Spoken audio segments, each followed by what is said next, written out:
Morning all.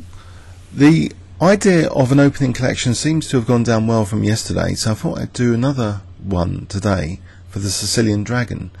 Now the Sicilian Dragon was thought to be almost like busted because of Fisher's treatment of it. It was crushing people quite easily on the H-file.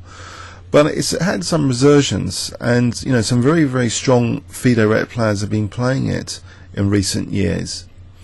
There's a little introduction from Wiki. So it's characterised by the fianchetto of the bishop, like the King's Angel. I like my bishop fianchettos sometimes.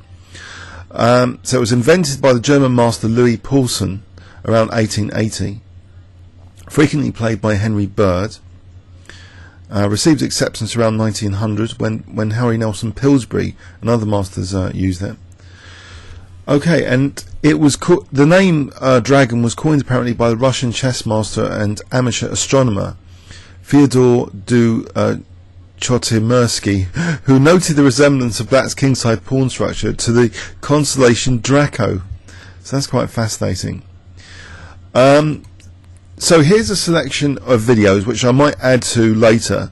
It's 15 to keep you busy if you want to have a look at some of these Dragon examples. Some of these are against IMs. Sometimes I have occasionally beaten the odd IM with the Dragon. So it's very, very exciting, especially for blitz chess. I don't think it can be considered as refuted. It's not that bad. It is still a variation of the Sicilian defence. So I hope you have fun with it. I'll put the playlist link in the description of this video. Comments or questions on these videos? Thanks very much.